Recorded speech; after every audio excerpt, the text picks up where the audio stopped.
Olá, gente peregrina! Olá, gente membresina!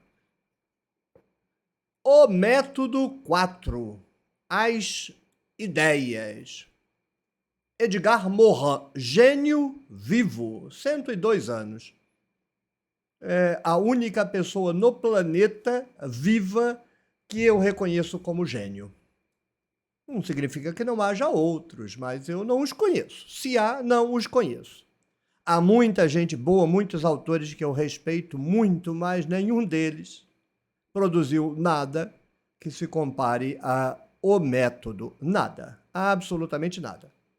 Julguem como quiser, tendo lido o método ou não.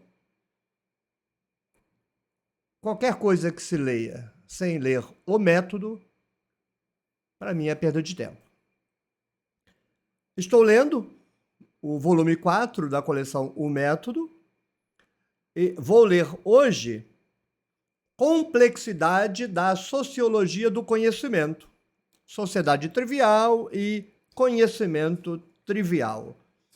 É um texto longo, 1, 2, 3, 4 laudas e meia. Temos aí um bom tempo pela frente. Pegue um café bem quentinho, um chocolate, quem sabe, um mate gelado, uma vitamina de abacate, alguma coisa para acompanhar e vamos juntos. Complexidade da Sociologia do Conhecimento. Sociedade trivial e conhecimento trivial. A concepção idealista, para a qual as ideias são independentes ou mesmo soberanas, opõe-se à concepção sociológica, que faz delas produtos de uma sociedade hic et nunc, aqui e agora.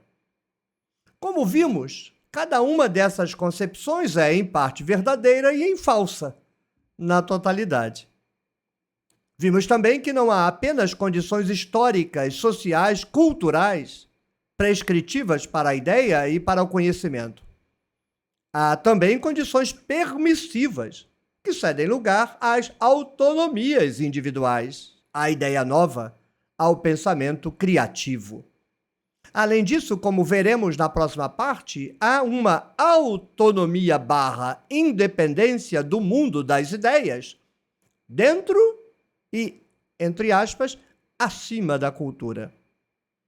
O principal vício que ameaça a sociologia do conhecimento é a simplificação determinista / redutora, para a qual o conhecimento é um produto trivial de uma máquina social trivial.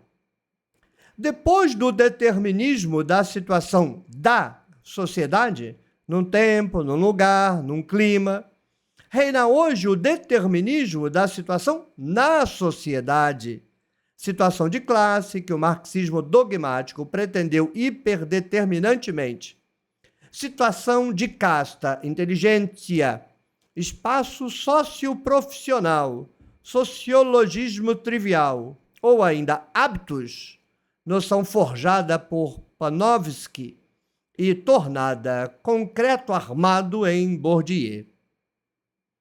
Ora, vimos toda a explicação que reduza o conhecimento ou ideia aos determinismos sociológicos torna o conhecimento inexplicável. Sua verdade é suicida, pois mata a ideia de verdade.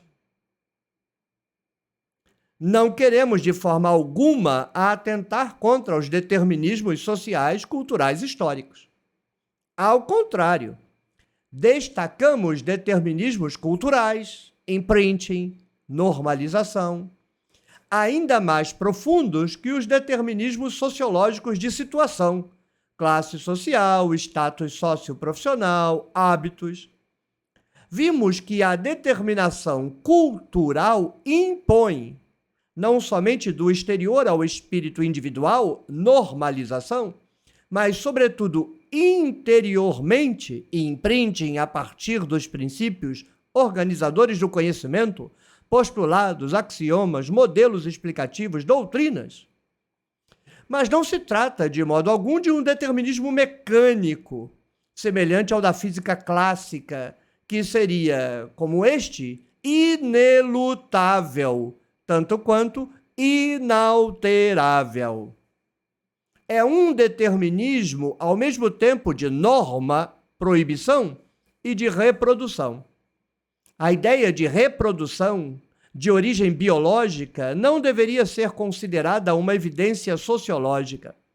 Para tornar-se sociológica, deve ser elucidada, reconceitualizada e, diferentemente da reprodução genética, comportar em si, no que diz respeito às nossas sociedades modernas, a união da invariância e da variação. É uma sessão absolutamente perfeita e extraordinária, porque toda declaração que subsome um pronunciamento ao topos do pronunciamento perde a capacidade de esclarecer qualquer coisa, porque essa suposta declaração, esse suposto esclarecimento, também parte de um topos. Toda e qualquer pessoa que não pressupõe nível de objetividade não tem o que dizer. Não é que não pode dizer, fala feito um jumento, mas não tem o que dizer, porque o que ele diz não faz sentido. Se todo pronunciamento é fruto do meio metro quadrado onde o pé do infeliz que fala está situado, o pé do infeliz desse sujeito que acabou de arrostar a cara de todos esse determinismo contra o qual não se pode lutar, está na mesma situação. Logo, o que ele disse não explica nada. Está determinado pelo meio metro quadrado pobre, triste, murcho, constrangedor, que ele não enxerga, porque quer determinar tudo e não se determina a si mesmo, não entende nada do que fala. Não se pode abandonar a dialética. Você está enraizado numa situação? Está. Pode tomar consciência disso? Diferente dos animais, podemos. Tomando consciência disso, você pode se situar numa metaposição para além da situação de prisão a essa situação? Pode. Tudo vai depender do jogo complexo, da consciência, das forças que operam naquela comunidade, porque podem ser forças mais coercitivas, forças mais liberais. O jogo é complexo, é dinâmico, comporta variação, mas não é zona, não é oba-oba, não é a bobagem de que eu penso, então eu faço. Aí já é outra idiotice para o outro lado, né? Tem a idiotice do idiota. Todo mundo que fala está preso numa fala presa no meio metro quadrado dele. Essa fala, então, vem de um idiota preso no meio metro quadrado dele. E também é idiota o sujeito que diz, não, tudo que a gente falar é verdade. Não tem nada dessas bobagens. A lucidez custa caro. A lucidez pede jogo de cintura, capacidade ininterrupta de avaliar constantemente os pronunciamentos e o contexto em que ele é feito. Sem isso não há inteligência. Sem isso há ruído. E acredite, o mundo dos inteligentes é o mundo de decibéis cacofônicos. Significa dizer, por consequência, que a sociedade não poderia, tampouco o indivíduo, ser considerada como uma máquina trivial, mecanicamente determinista, embora imponha as suas limitações e determinações aos indivíduos. Isso é de uma obviedade, mas tem que ser dito, porque é um monte de sumidade burra, escrevendo livro, dando palestra, ganhando os burros do dinheiro, falando asneira. Então tem que ser dito. E vou repetir. Significa dizer, por consequência, que a sociedade não poderia, tampouco o indivíduo, ser considerada como uma máquina trivial, embora imponha as suas limitações e determinações aos indivíduos. E ainda que estes se submetam e obedeçam na maior parte dos casos. É um jogo de aqui sim senhor, ali vai as favas.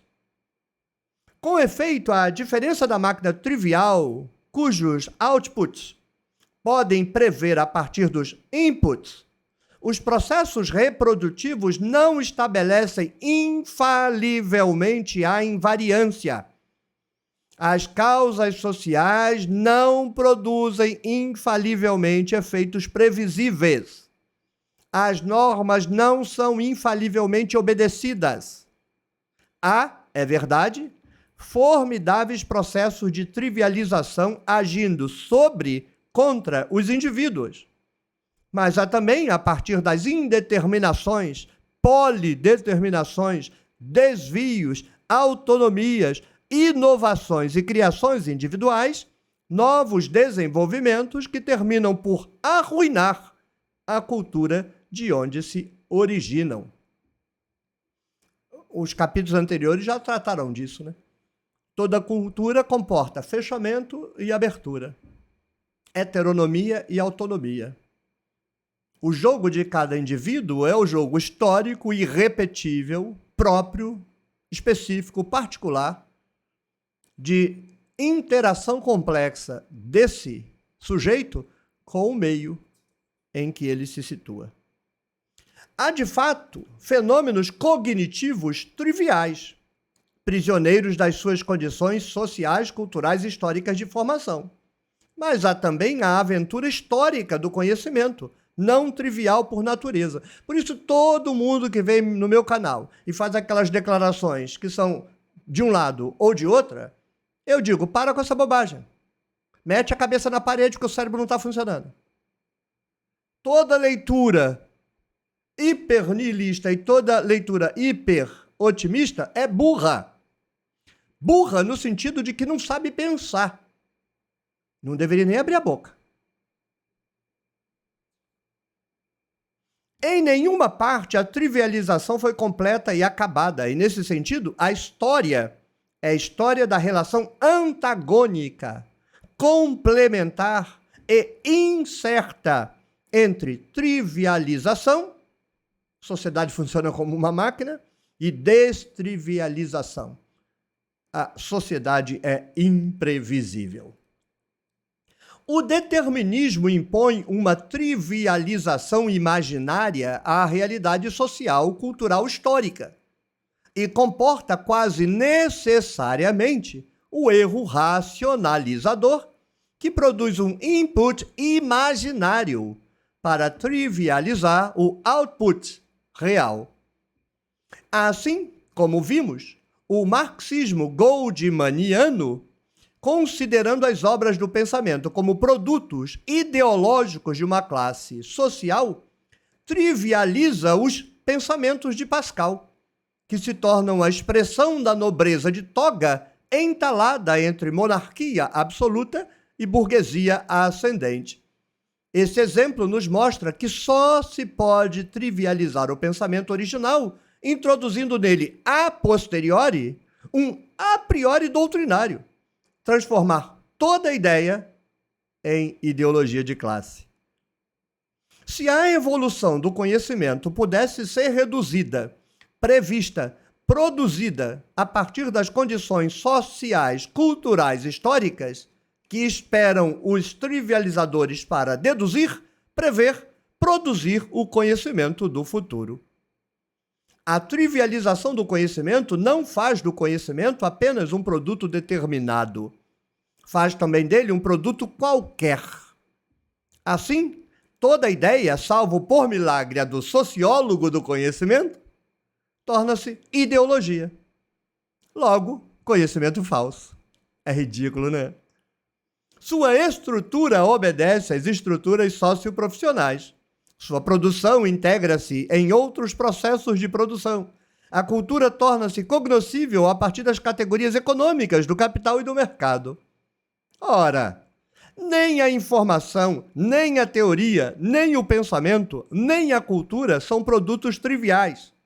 Ainda que mais não seja, pelo fato de serem, ao mesmo tempo, produtos produtores. e mesmo comportando hologramaticamente a dimensão socioeconômica, não poderiam ser reduzidas a isso. É urgente que as pessoas leiam o método. É urgente. Peregrinos, parem de ler tudo o que vocês estão lendo. Parem. Leiam o método.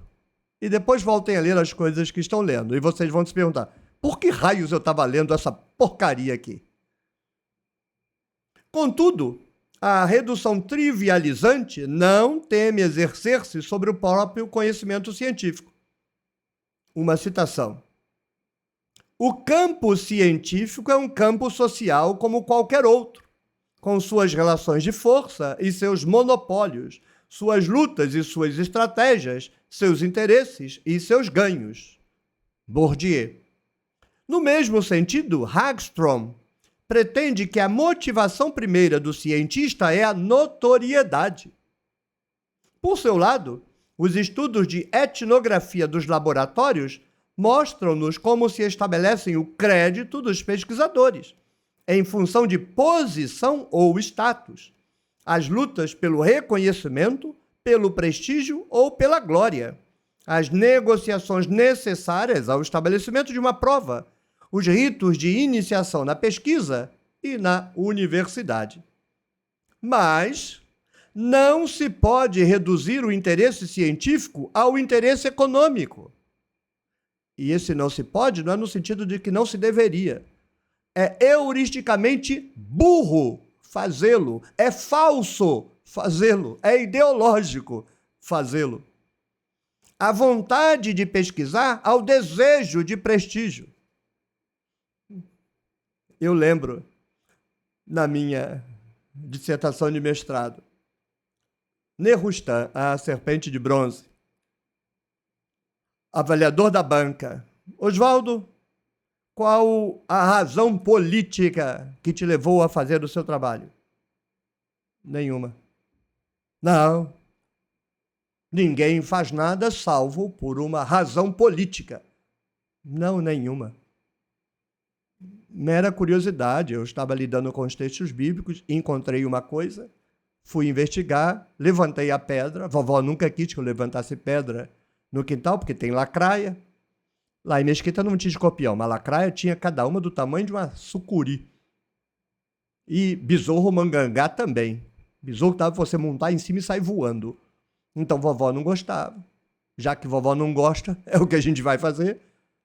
Eu levantei as pedras do Antigo Testamento e descobri que Nehustan é a personificação imagética dos serafim, por sua vez, representações noológicas da serpente de bronze, divindade da cura.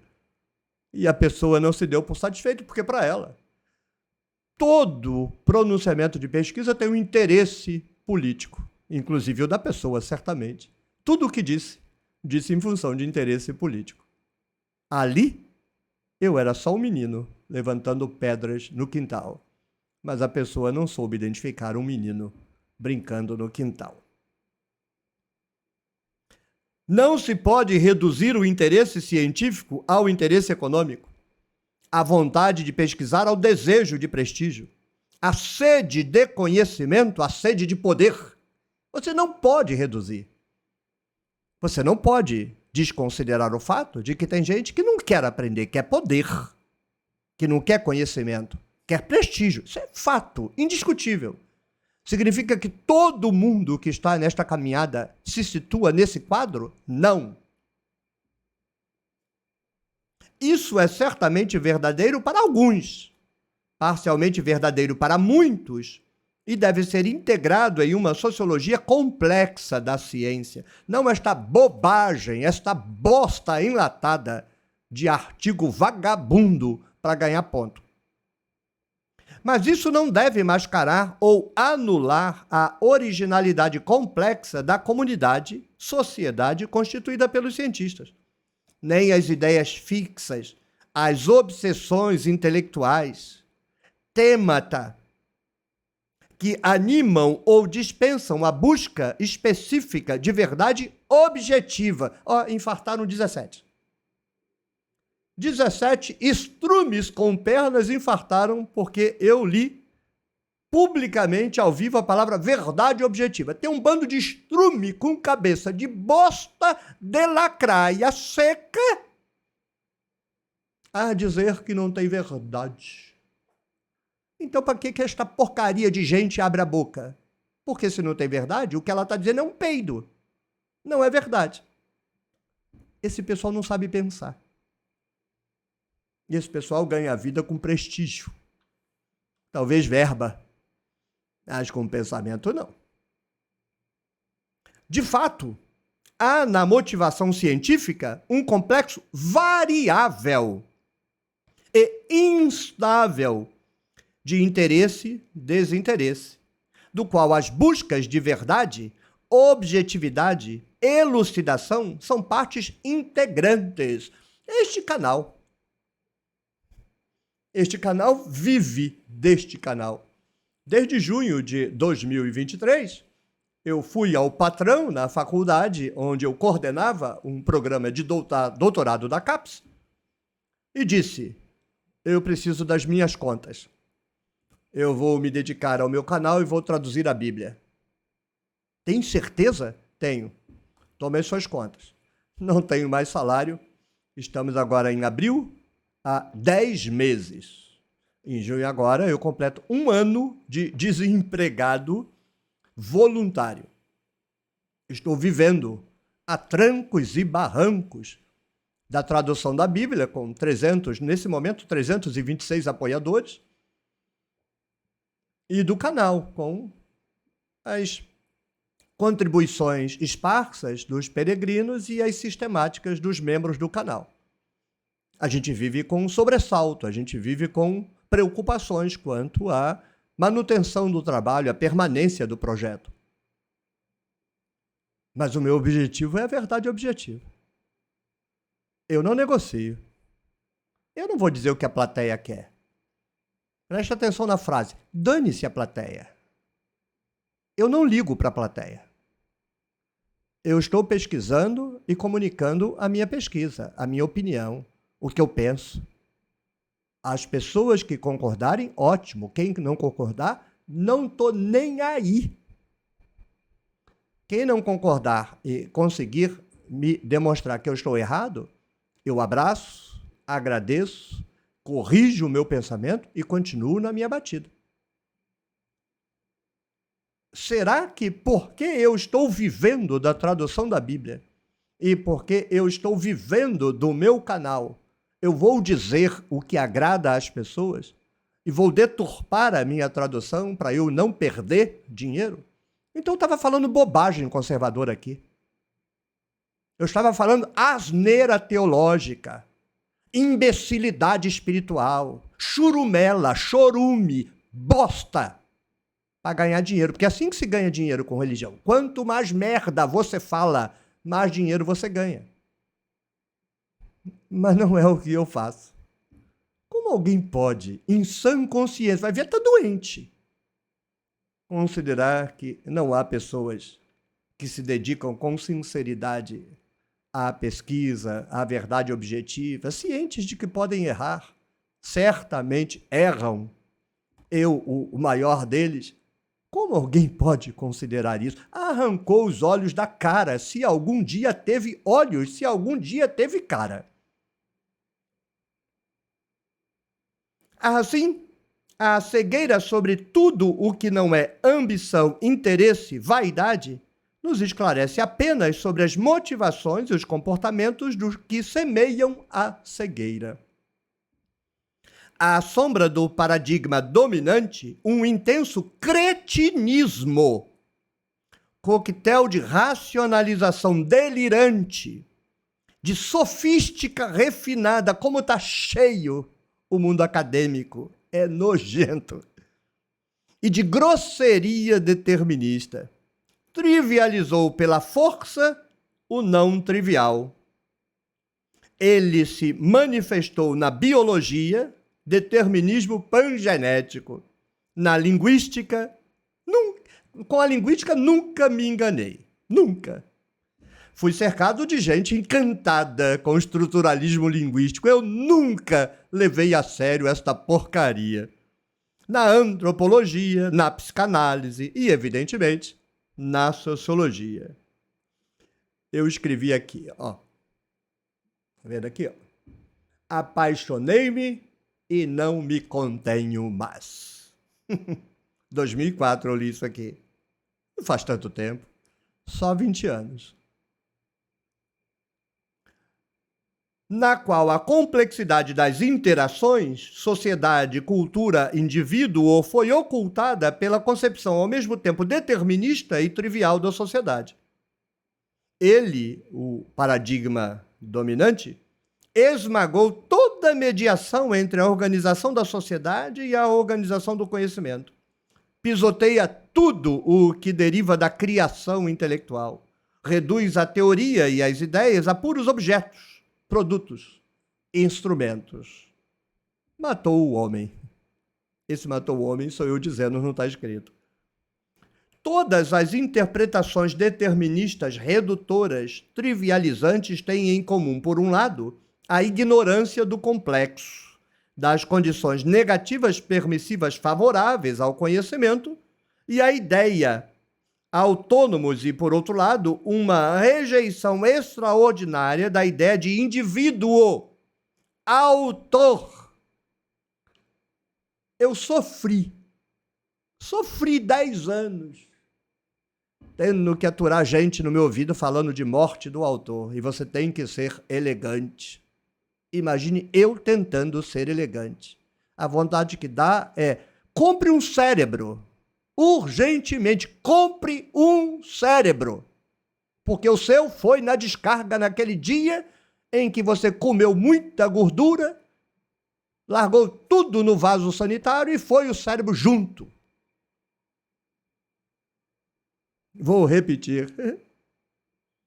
Todas as interpretações deterministas, redutoras, trivializantes, têm em comum, por um lado, a ignorância do complexo, das condições negativas, permissivas, favoráveis ao conhecimento e à ideia, autônomos. E, por outro lado, uma rejeição extraordinária da ideia de indivíduo autor, inventor, criador. De resto, é aterrador ver o ódio suscitado entre os autores, os inventores e os criadores dessa desindividualização pela própria ideia de autor, inventor e criador. Repitamos, a sociologia não pode ser considerada uma concepção que exclui o indivíduo ou que, no máximo, o tolera. É uma concepção que deve implicá-lo e explicitá-lo. Aqui, o indivíduo deve ser tanto mais reconhecido quanto é ao seu nível e no seu pensamento que se produzem e emergem a novidade e a criação. Além disso, enquanto a interpretação determinista trivial exclui toda a intervenção aleatória no aborto ou no parto de uma ideia nova, é necessário reconhecer na escala microsocial o papel extraordinário do acaso, sorte ou azar, favor ou infortúnio, que favorecerá ou não a emergência da ideia nova. Só conhecemos os pensamentos que puderam exprimir-se ou imprimir-se, mas são as obras não publicadas, os pensamentos não formulados, as ideias massacradas in ovo, como são aos bilhões os ovos dos peixes do mar.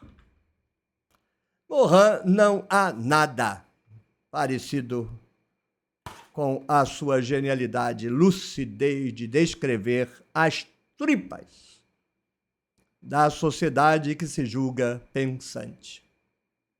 Muito obrigado. Se você gostou, clique no joinha, deixe o seu comentário, compartilhe o vídeo com a sua rede de contatos, torne-se membro do Clube de Membros da Tenda do Necromante, sustente, você sabe, não tem salário aqui não. Desde junho de 2023, que eu estou aqui a depender da generosidade de quem passa às portas da tenda. E eu agradeço muito ao clube de membros. A sua generosidade não será esquecida por mim. Grande coisa. Apoie o meu projeto de tradução da Bíblia. www.nossabiblialivre.com. Um menino a levantar pedras. Um garoto a querer traduzir palavras velhas. Um garoto que não quer trazer brinquedos velhos para o show de tecnologia do século XXI, que quer levar outros amigos para brincar há milênios atrás.